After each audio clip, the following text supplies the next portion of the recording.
D'Amico partent se ressourcer dans le calme de leur résidence secondaire à Miami Beach. Mais le styliste n'arrête jamais de travailler.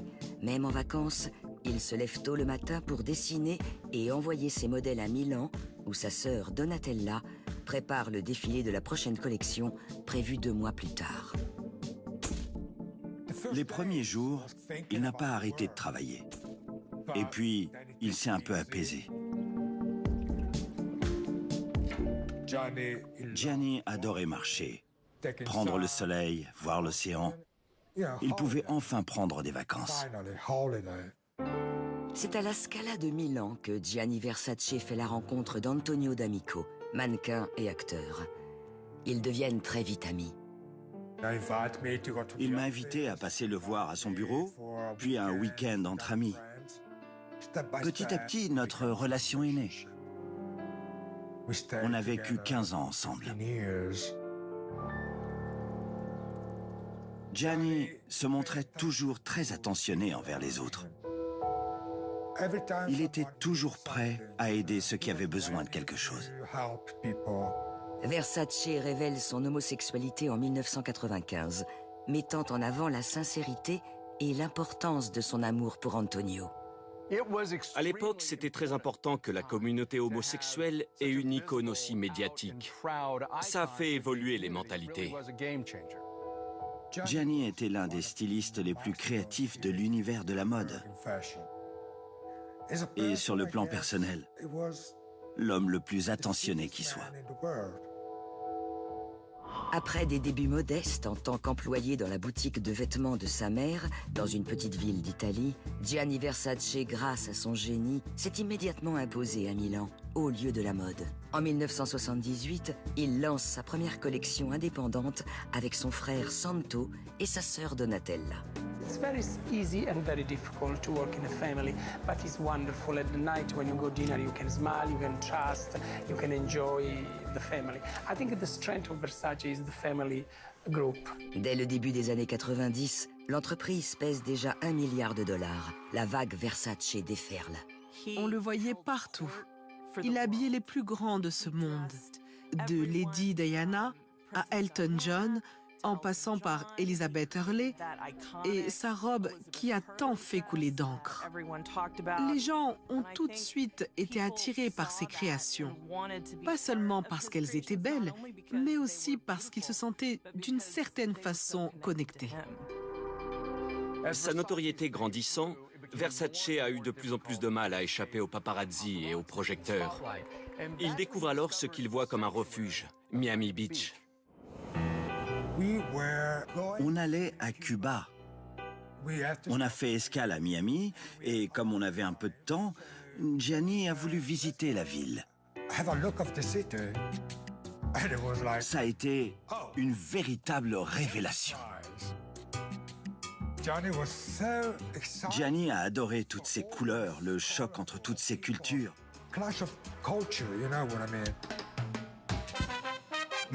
À la fin des années 80, Miami est passée de l'ère cocaïne cowboy qu'elle connaissait depuis les années 70 à celle de la jet set.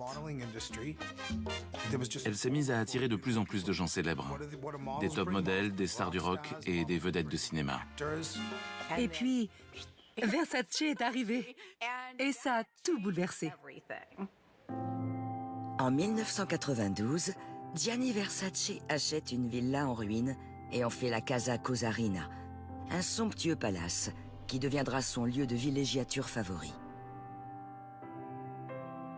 La première fois que je suis entrée, j'ai été émerveillée par l'architecture, les bassins, les fontaines et tout le glamour qui s'en dégageait. Ça a été un chantier énorme. La maison était spectaculaire. Tous les matériaux, le marbre, les galets, les mosaïques, tout venait d'Italie. Les mosaïques avaient des reflets dorés ou aigues marines. On aurait dit des pierres précieuses. C'était à la rencontre de l'antique et du moderne. Cette ville-là en disait long. Construire un château sur Ocean Drive, ça revenait à clamer haut et fort « Je suis le roi de Miami Beach ».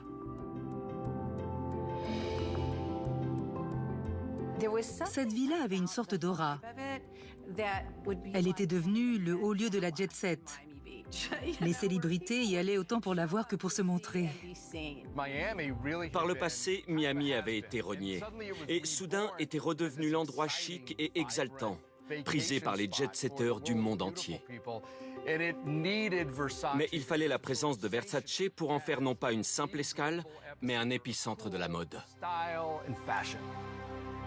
And you also live in Miami. Yeah. What is it about Miami that's attractive to you? Miami is cool. Miami is a place where you can be yourself. Versace était aussi riche que célèbre, mais il aimait se promener dans les rues de Miami. Il s'y sentait un peu comme chez lui. Pour lui, Miami était la ville la plus sûre du monde. Il n'en avait peut-être pas conscience, car il vivait dans sa bulle. Il avait du mal à comprendre qu'étant donné sa célébrité, il devenait une cible facile. Je sais que la famille insistait pour qu'il prenne une protection rapprochée. Mais il n'en était pas question pour lui. Il a toujours refusé d'être entouré de gardes du corps. Ce matin-là, je me suis réveillé à 7 heures. Je me suis préparé pour jouer au tennis avec Lazzaro, un ami. J'étais en train de prendre le petit déjeuner. J'ai demandé où était Monsieur Versace. Il était parti acheter le journal dans un café. Il adorait lire les articles sur la mode dans la presse du monde entier. Il était accro aux magazines.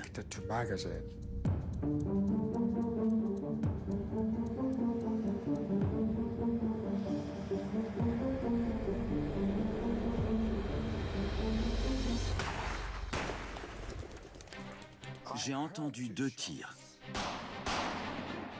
Très proches. J'ai eu un mauvais pressentiment. Je suis sorti. Quel choc en voyant que Gianni gisait là, sur l'escalier du perron. Il y avait du sang. Je ne comprenais rien à ce qui se passait.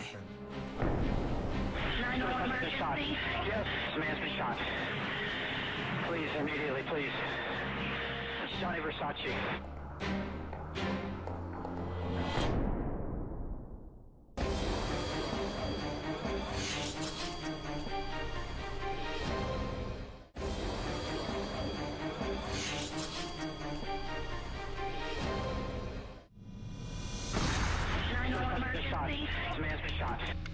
Le matin du 15 juillet 1997, Gianni Versace est abattu juste devant chez lui. Son compagnon de longue date, Antonio D'Amico, et leur ami Lazzaro ont entendu les coups de feu depuis l'intérieur. Je suis tout de suite allé voir dehors. C'était un cauchemar. Gianni était étendu par terre et j'ai vu cet homme s'éloigner. Il s'est retourné et nous a regardés avec une sorte de sourire. Il avait l'air étrange. J'ai dit à Lazzaro, c'est lui, attrape-le.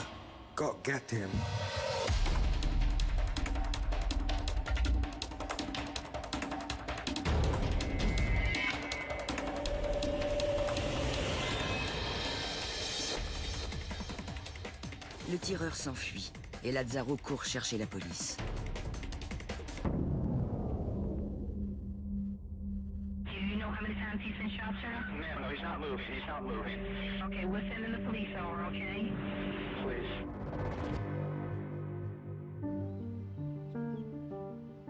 C'était le 15 juin 1997.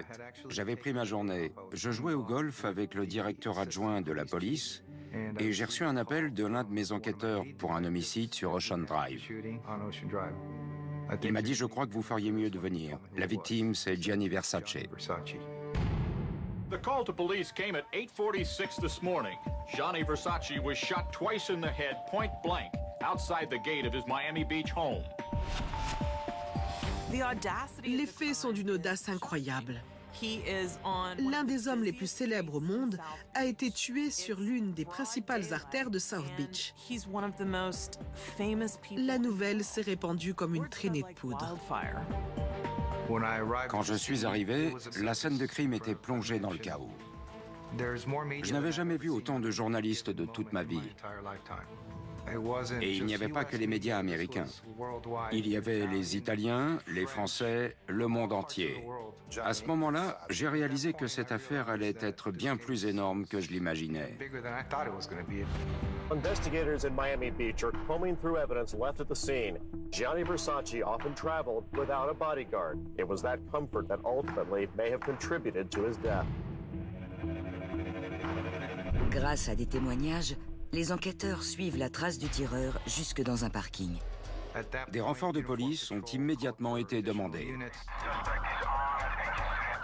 Tout le périmètre autour du parking a été bouclé jusqu'à la 13e rue afin de couvrir toutes les sorties possibles. Les policiers sont entrés et ont commencé une inspection minutieuse. Arrivés au 3e étage, ils ont découvert une pile de vêtements tout près d'un pick-up rouge. Les vêtements étaient humides. Le lien entre ces vêtements, le véhicule et le tireur semblait évident. Ils ont continué l'inspection, mais le suspect était introuvable. Un autre témoin a vu un individu correspondant au signalement du tireur présumé embarqué dans un taxi devant le parking. He was on this side of the street coming from the alleyway, and I seen the taxi like put on his lights like he was going to get to the taxi. Pendant ce temps, Gianni Versace est pris en charge par les secours. Les ambulanciers l'ont emmené, mais il y avait tellement de sang. Je savais que c'était fini. Gianni était mort. Le décès du styliste, âgé de 54 ans, est prononcé à 9h21. La foule s'amasse devant son domicile. On n'avait aucune information. Tout ce qu'on savait, c'était que Gianni Versace avait été tué par balle, devant chez lui, en plein jour.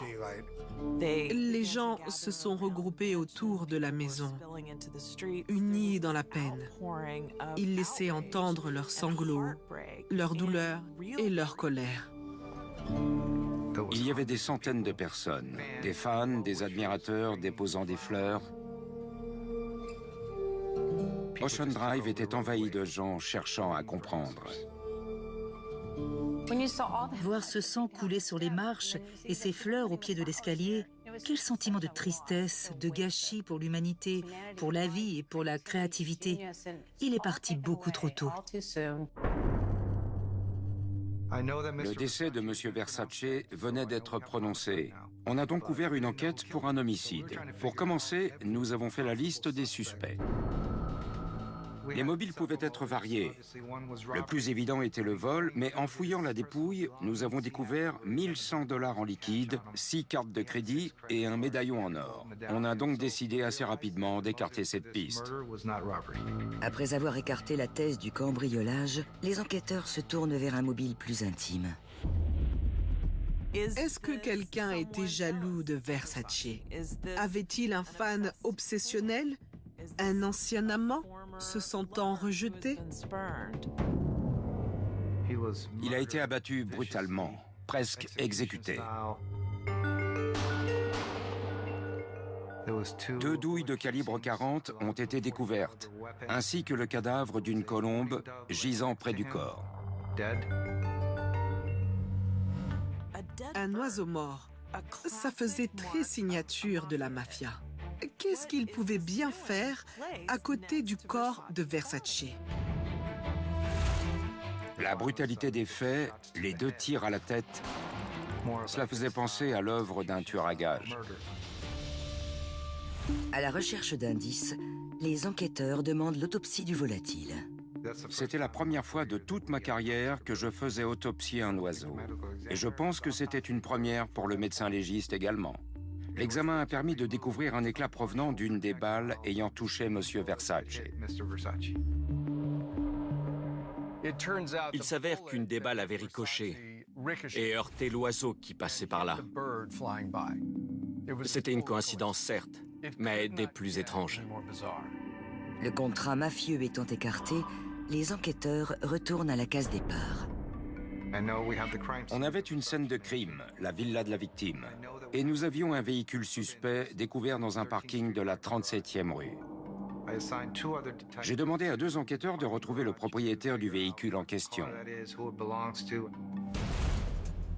Les policiers apprennent que le pick-up rouge a été volé en Caroline du Sud. Mais c'est ce qu'ils découvrent à l'intérieur qui les intéresse le plus. Dans le véhicule, il y avait des effets personnels, laissant penser que quelqu'un y vivait. Et il y avait beaucoup d'objets sans aucun lien entre eux, des biens appartenant à différentes personnes et provenant d'un peu partout aux États-Unis. Tandis que les enquêteurs poursuivent leurs investigations, leur chef, George Navarro, est demandé au plus vite. Il était 12h30 environ lorsqu'un de mes enquêteurs est venu me voir pour me dire qu'un agent du FBI m'attendait devant la villa et souhaitait me parler. L'agent fédéral a dit à l'enquêteur en chef qu'il était sur la piste d'un suspect depuis plus de 2 mois. Il s'agissait d'un individu recherché pour meurtre qu'il traquait à travers tout le pays. J'attendais qu'il me dise quel lien il pouvait y avoir. Il m'a dit qu'il avait volé un pick-up rouge. Dès lors, il a eu toute mon attention. Je lui ai demandé quel type d'arme il avait utilisé. Il m'a dit un calibre 40, le même que celui des douilles découvertes près du corps de Versace. Il m'a donné d'autres éléments concernant le pick-up. Il avait un numéro de série. George Navarro contacte son équipe en place dans le parking. Je leur ai demandé de me lire le numéro de série par radio. Je lisais celui figurant sur la note de l'agent du FBI en même temps. C'était exactement le même. Le styliste le plus célèbre du monde aurait-il été tué de sang-froid par un tueur en série figurant en tête de la liste des personnes les plus recherchées par le FBI? À cet instant, nous avons compris qu'Andrew Cunanan était le meurtrier.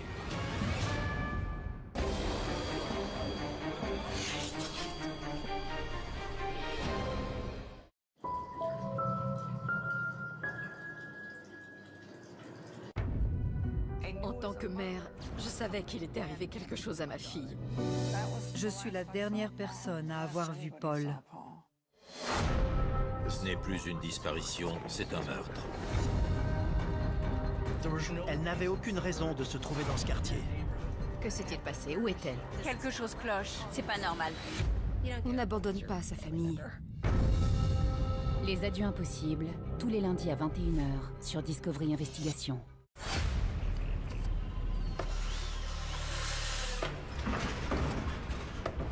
Ça me met tellement mal à l'aise. Je peux pas rester ici une seconde de plus. On a retrouvé Kayla. Quoi? Vous n'avez pas trouvé tous les corps. Vous êtes loin du compte. Il y aurait plus de victimes? Todd Kohlhepp, entretien avec un serial killer, tous les dimanches à 21h sur Discovery Investigation. Quand les esprits tourmentent les vivants. Vous êtes mon dernier espoir. Amy et Adam chassent le mal, à n'importe quel prix. J'y crois pas. Duo de l'au-delà, tous les samedis à 22h40 sur Discovery Investigation.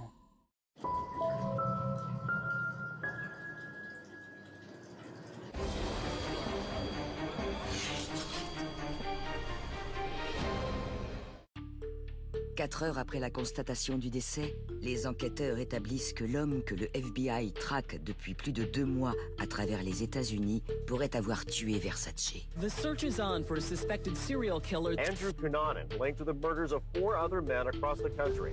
Maintenant que le suspect a été identifié, la police se rapproche du FBI pour en apprendre plus sur lui. On a voulu dresser le profil d'Andrew Cunanan afin de se faire une idée de l'endroit où on pourrait le rechercher. Quand on analyse les faits et gestes de quelqu'un, on peut réussir à anticiper ses actions futures. Peu de temps après le meurtre, on m'a demandé d'aller à San Diego pour essayer d'en apprendre un peu plus sur Andrew Cunanan. Andrew, né dans la banlieue de San Diego, fils de Modesto et Marianne Cunanan, est le cadet de 4 enfants. Ses parents, d'origine italo-américaine et philippine, vivaient une relation tendue. Mais tous deux avaient de grandes aspirations pour celui qu'ils considéraient comme leur fils préféré.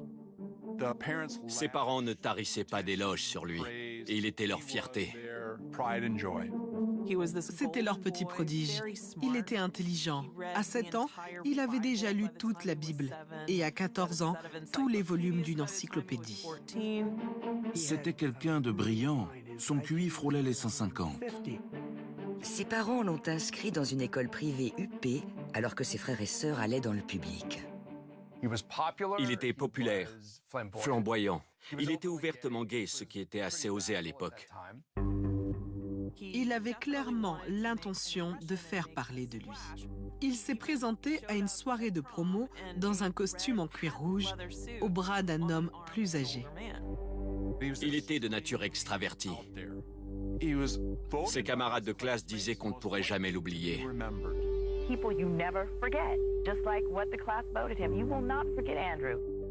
Andrew fait l'impasse sur l'université et devient une figure de la communauté homosexuelle de San Diego.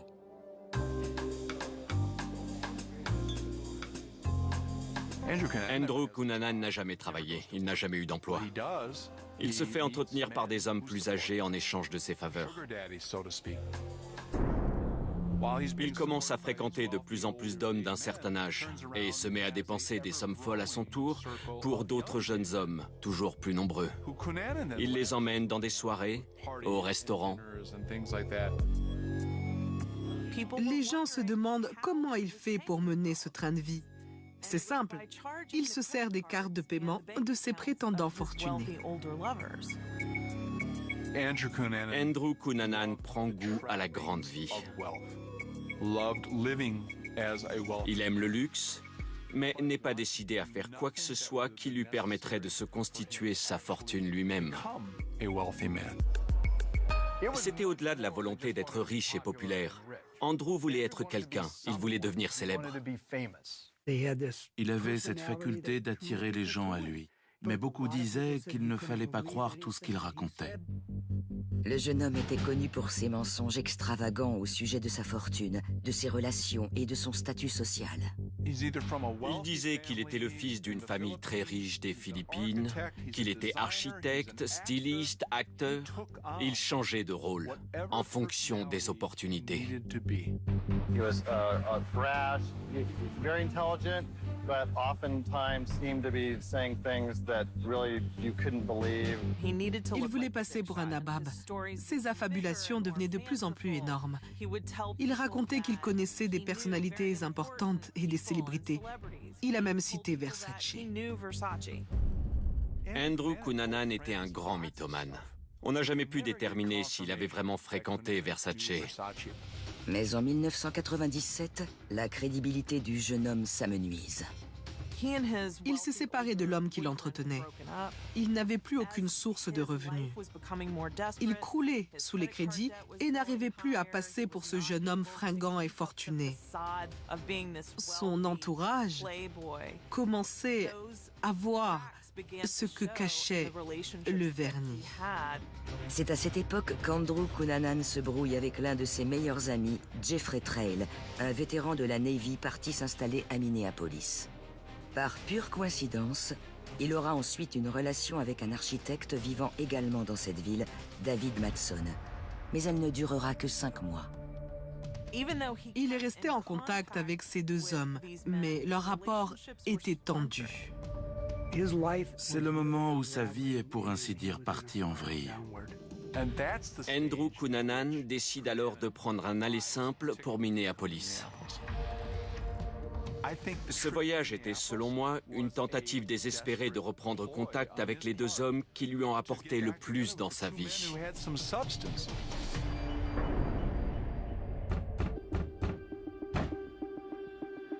Les amis et collègues de David Matson s'inquiètent de n'avoir aucune nouvelle de lui depuis plusieurs jours. Il est introuvable et ne répond pas à son téléphone. Ils appellent donc la police. Quand je suis entré dans l'appartement, j'ai été saisi par l'odeur de putréfaction. Les enquêteurs découvrent un cadavre en décomposition et une scène de crime atroce. Il y avait du sang sur les murs, sur le sol et même sur le plafond. Le corps était enroulé dans un tapis.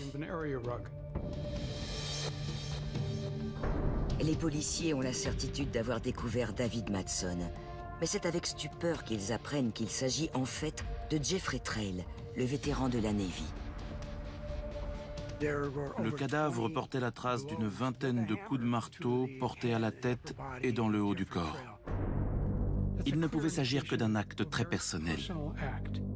Les enquêteurs suspectent d'abord David Madson, l'occupant des lieux. Mais en interrogeant les voisins et les amis, un autre scénario se dessine.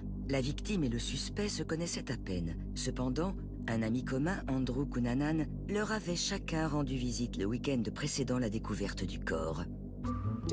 David a dit à plusieurs de ses amis et de ses collègues que la visite d'Andrew l'avait rendu mal à l'aise et qu'il ne savait pas quoi en penser. Jeffrey Trail était mort. David Madson et Andrew Cunanan étaient introuvables. Et le 4x4 rouge de David Madson avait disparu. Si l'on retrouve David ou son véhicule, alors on pourrait retrouver Andrew. À cet instant, on ne sait pas qui a tué qui. 4 jours plus tard, le cadavre de David Madson est découvert dans un secteur isolé à 80 km de là. Police say he was shot to death, execution style, twice in the head, once in the back. Le corps a été retrouvé au milieu de nulle part. Il y avait plusieurs douilles percutées sur place. Les douilles de calibre 40 correspondent à une arme de poing appartenant à Jeffrey Trail et ayant disparu. Les enquêteurs estiment qu'après avoir abandonné le corps, Andrew Cunanan a pris la fuite à bord du 4x4 rouge. La chasse à l'homme était ouverte. Le lendemain, nos collègues de Chicago nous contactent. Une personne très connue vient d'être abattue. À 700 km de là, Marilyn Miglin revient d'un déplacement et découvre le cadavre de son époux avec lequel elle vit depuis 38 ans. Lee Miglin, entrepreneur milliardaire, a été tué dans son garage. Cet homicide est une fois encore d'une violence inouïe. L'auteur des faits semble avoir voulu le décapiter à l'aide d'une scie. Il a été poignardé en plein cœur à coups de tournevis. Son corps était emballé avec du film plastique, du papier et du ruban adhésif. Quand le 4x4 rouge de David Madson est découvert stationné non loin de la scène de crime, les enquêteurs font le rapprochement avec Andrew Cunanan, à qui l'on prête désormais un profil très inquiétant. Un tueur à la chaîne est un meurtrier qui multiplie les homicides sans marquer de période d'arrêt. Le garage a été le théâtre d'un meurtre sanguinaire. Mais à l'intérieur de la maison, les enquêteurs découvrent une mise en scène étrange. Le meurtrier a volé des milliers de dollars en espèces, une collection de pièces rares, des vêtements griffés, mais il a laissé de curieux indices. Tout porte à croire qu'Andrew Cunanan s'est installé sur place. Il a mangé un sandwich, bu un verre, il s'est rasé. C'était assez étrange d'avoir un comportement aussi décontracté juste après avoir commis un meurtre. Les policiers se demandent alors si le meurtrier présumé ne connaissait pas cette troisième victime. La famille Miglin a répété encore et encore aux enquêteurs et à qui voulait l'entendre que la victime n'avait aucun lien avec Andrew Cunanan. On ne pourra jamais établir si les deux hommes se connaissaient ou non. Mais ce qui est clair, c'est qu'Andrew Cunanan se montre avec le temps de plus en plus violent. Police suspect Cunanan may be driving a dark green 1994 Lexus stolen from the murder victim in Chicago. Le meurtrier s'échappe avec un important butin à bord de la voiture volée et disparaît dans la nature. Investigators believe that danger grows with each hour Andrew Cunanan remains on the run.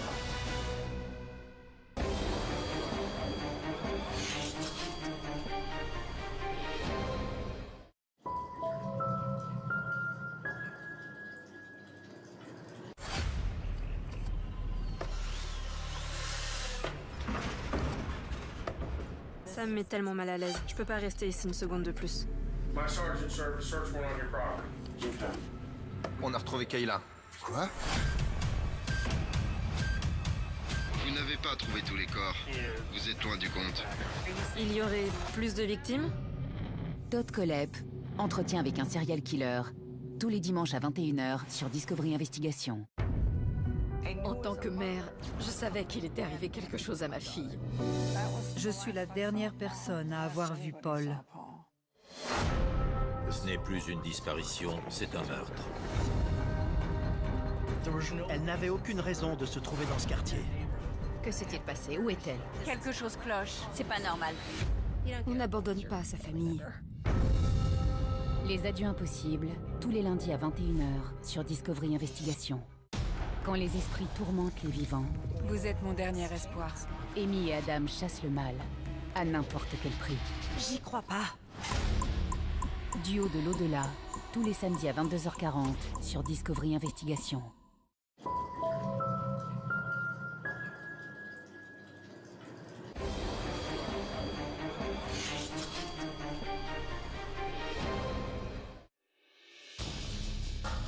Andrew Cunanan is a fugitive on their 10 most wanted list, and federal agents say he's responsible for at least 4 other killings. Après le meurtre d'une troisième victime, Lee Miglin, à Chicago, Andrew Cunanan disparaît au volant de la voiture du milliardaire. Les policiers perdent sa piste. Mais 2 jours plus tard, le fugitif commet une erreur. La voiture de Lee Miglin dispose d'un téléphone. À l'époque, les téléphones embarqués étaient placés dans une valise munie d'une antenne dans le coffre. Les policiers déterminent que ce téléphone a été utilisé en Pennsylvanie. Il a borné sur plusieurs relais. Le FBI suivait de près la voiture de Lee Miglin. On sentait qu'il était à portée de main. On le tenait presque. Malheureusement, l'affaire a fuité dans la presse. Andrew Cunanan a dû l'entendre à la radio et a compris qu'il devait se débarrasser du véhicule. 5 jours après le meurtre de Lee Miglin, Andrew Cunanan frappe à nouveau dans le New Jersey. Il est sorti des grands axes et s'est retrouvé dans ce cimetière totalement désert. William Reese, le gardien du cimetière, tarde à rentrer. Son épouse décide d'aller voir sur son lieu de travail. Elle le découvre, tué par balle, dans le sous-sol de son bureau. Cette affaire avait tout d'un meurtre opportuniste. Andrew Cunanan a attiré sa victime dans le sous-sol, l'a abattu et lui a volé son pick-up. La voiture de Lee Miglin est découverte dans le parking. Andrew Cunanan s'est à nouveau échappé, avec la voiture de William Reese. Cette fois, le FBI perd bel et bien sa trace. Il s'agissait d'un homme ayant tué 4 personnes en 2 semaines, et il s'était volatilisé. Andrew Cunanan fait l'objet d'un avis de recherche nationale. Janet Reno, directrice du FBI, prend la parole. Please call your local FBI office. L'aide d'une célèbre émission de télévision américaine est même sollicitée. The FBI says he could be anywhere. Mais pendant 2 mois, le meurtrier présumé reste introuvable, jusqu'au 15 juillet, lorsque le pick-up du gardien de cimetière est retrouvé à Miami.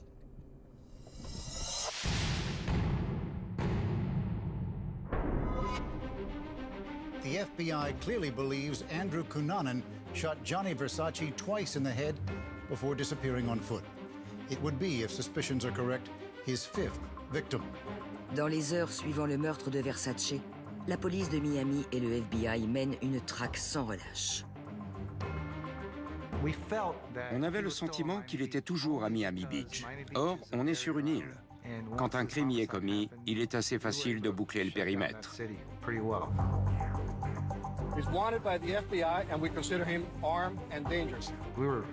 On a positionné des barrages, interrogé les gens, fait du porte-à-porte. On a passé la ville au peigne fin. Tous les accès étaient barrés, avec des points de contrôle et des policiers partout. La police était là, le FBI également, sans compter la presse internationale. On se serait cru dans un véritable film d'horreur. Un climat de peur s'est installé. On ne sortait plus qu'en groupe pour ne plus jamais être seul. On se disait que si cet homme ciblait les homos et restait introuvable, on pourrait très bien être les prochains sur la liste. The police and FBI clearly believe they have the right suspect, but Mr. Cunanan has evaded capture for some months already and may continue to prove elusive. On a publié son portrait robot dans tous les journaux. À partir de cet instant, ça a été l'enfer. On est passé de 10 ou 20 appels de témoins par heure à des milliers. Une série d'indices concordants poussait à croire qu'Andrew Cunanan était bien présent dans les alentours depuis la mort de William Reese 2 mois plus tôt. Des témoins assurent l'avoir vu sur la plage de South Beach, au restaurant, dans les boîtes de nuit, jusque dans un fast-food situé juste en face du commissariat. It appears Cunanan is playing a cat-and-mouse game with authorities, perhaps reveling in the media spotlight. C'était comme s'il jouait avec nous. Toute sa vie, Andrew Cunanan a démontré qu'il pouvait être un caméléon et se fondre dans la masse. Il avait plusieurs looks. Certains l'avaient vu portant une perruque ou une robe, avec un jour des lunettes et sans le lendemain. Il pouvait avoir une barbe de 4 jours ou apparaître rasé de près. Après le meurtre de Versace, Andrew Cunanan disparaît à nouveau sans laisser de traces. On devait jongler entre les rumeurs, les insinuations et les témoins oculaires qui en fait n'ont rien vu du tout. Il était introuvable. Une piste solide se manifeste enfin. Une prêteuse sur gage assure avoir vu le meurtrier quelques jours avant les faits. Andrew Cunanan a cherché à mettre en gage une pièce en or volée chez Lee Miglin en présentant sa carte d'identité. And I said, sign here, put your fingerprint, I give you his copy, I give you the money, and he left. Qui aurait pu imaginer que l'homme le plus recherché des États-Unis aurait commis une erreur aussi grossière? La réalité dépasse parfois la fiction, j'imagine. La piste mène jusqu'à un hôtel, le Normandie, situé à quelques centaines de mètres à peine de la boutique. C'était l'occasion rêvée. On a obtenu un mandat de perquisition, mis en place un périmètre de sécurité et obtenu l'appui du SWAT. On arrive devant la chambre 322. Les hommes du SWAT enfoncent la porte et pénètrent sur place. Andrew Cunanan n'était pas présent, mais nous avons mis la main sur ses effets personnels. Les employés de l'hôtel déclarent ne pas avoir vu Andrew Cunanan depuis plusieurs jours avant les faits. We encourage the public to again be aware. Mais les enquêteurs sont désormais sur ses talons et les avis de recherche entraînent des témoignages venant du monde entier. Il aurait été vu dans un avion à Taïwan, à New York, à Washington. Il était partout.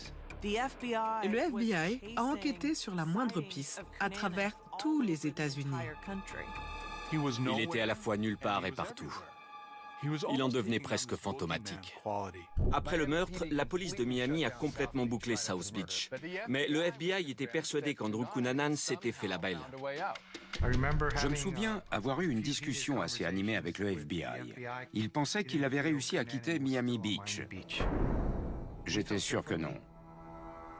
Les agents du FBI quittent Miami pour se concentrer sur les autres pistes. La police locale, elle, concentre tous ses efforts pour inspecter le moindre recoin de l'île.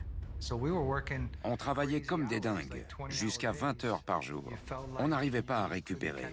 La pression qui pesait sur nos épaules était intense. C'était de loin notre plus grosse affaire. Notre priorité absolue était de l'empêcher de tuer à nouveau.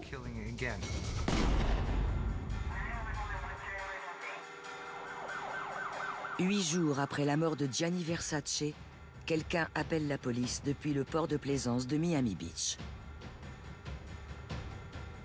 Cet après-midi-là, on nous a signalé des coups de feu tirés à bord d'un bateau servant d'habitation.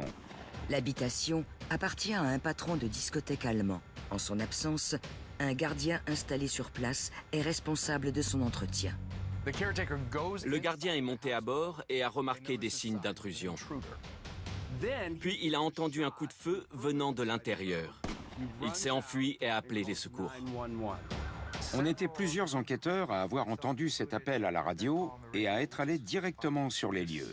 On avait la conviction qu'il y avait un lien et que l'auteur des coups de feu était encore présent. Now we have more of our continuing live coverage of the possible sighting of suspected serial killer Andrew Cunanan. Miami Beach police have surrounded a houseboat. All of the Miami television stations right now have their helicopters in the air. These pictures were taken just moments ago. They believe they may have Andrew Cunanan trapped in that particular area. On a bouclé le périmètre, positionné une unité nautique afin de nous assurer que personne ne s'enfuirait à la nage. L'habitation était encerclée de collègues en uniforme. The reason you don't see any vehicles around there right now is police have that entire block cordoned off. On ne savait pas s'il y avait un otage ou un complice avec lui, ou s'il était seul. Tout ce que nous savions, c'est que cet individu avait tiré en direction du gardien. Les négociateurs sont arrivés et ont cherché à établir le contact. On a essayé la ligne fixe, utilisé un porte-voix, mais sans succès. On n'avait aucune réponse. Après 5 heures de siège, la police décide d'employer les grands moyens. Le SWAT a envoyé 5 grenades lacrymogènes à travers les vitres de l'habitation. Puis 3 autres. Les lieux étaient saturés de gaz. J'ai enfilé un masque et j'ai suivi la colonne d'assaut avec un agent du FBI. À l'étage, il y avait un corps. Il était sur le dos, la tête posée sur 2 oreillers. Son arme était posée sur sa poitrine. On savait que c'était lui. Andrew Cunanan est mort des suites d'une blessure par balle à la tête auto-infligée. En le voyant, j'ai ressenti un soulagement immense. Tonight, all across the nation, our citizens can stand down and breathe a sigh of relief. The reign of terror brought upon us by Andrew Cunanan is over. Il y avait tant de haine et de colère en lui. Il les exprimait en perpétuant ces meurtres atroces. Il est possible que l'assassinat de Versace soit le point culminant de cette quête morbide. Le styliste incarnait tout ce qu'Andrew Cunanan rêvait de devenir, et surtout, tout ce qu'il n'était pas. Il reste beaucoup de questions sans réponse. Pourquoi a-t-il tué ces gens? Et quel était le lien qui l'unissait à Gianni Versace? Est-ce qu'il l'a tué au hasard ou pour en tirer une certaine gloire? Ces réponses-là, il les a emportées dans sa tombe. Je n'avais pas de réponse à l'époque. Et je les cherche toujours. Est-ce qu'il l'a fait pour qu'on parle de lui? Oui, je pense. Pour lui, c'était la meilleure façon d'attirer l'attention du monde entier.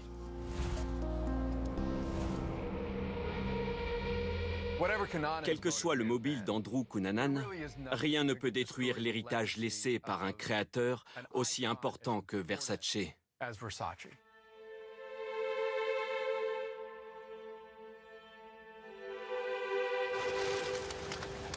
Une semaine après sa mort, des milliers de gens sont venus lui rendre un dernier hommage à la cathédrale du Dôme de Milan.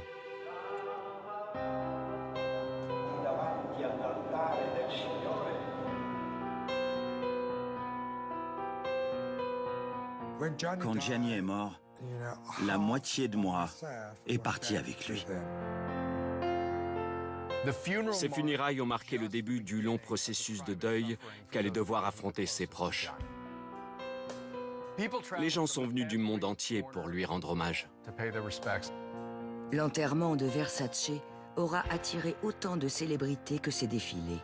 Lady Diana, quelques semaines avant sa mort, était au premier rang. Elton John et Sting lui ont rendu un hommage musical poignant. On s'était toujours dit que rien au monde ne pourrait nous séparer. Et je le pense encore. On est encore unis. Il reste dans mon cœur. Des années plus tard, l'héritage artistique de Versace, son caractère innovant, ses qualités humaines continuent à résonner à travers le monde, et particulièrement dans la communauté homosexuelle de Miami. Et bien sûr, il fait désormais figure de légende dans le monde de la haute couture.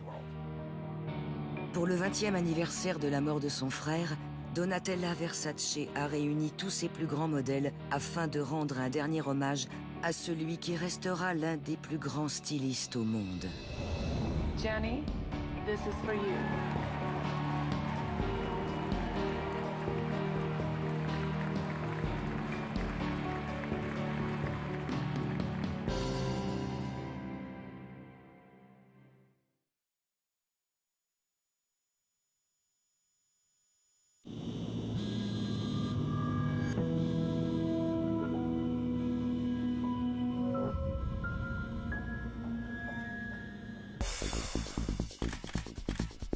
À travers le monde entier, la marque Gucci symbolise le luxe et le glamour. C'est une maison de haute couture internationale.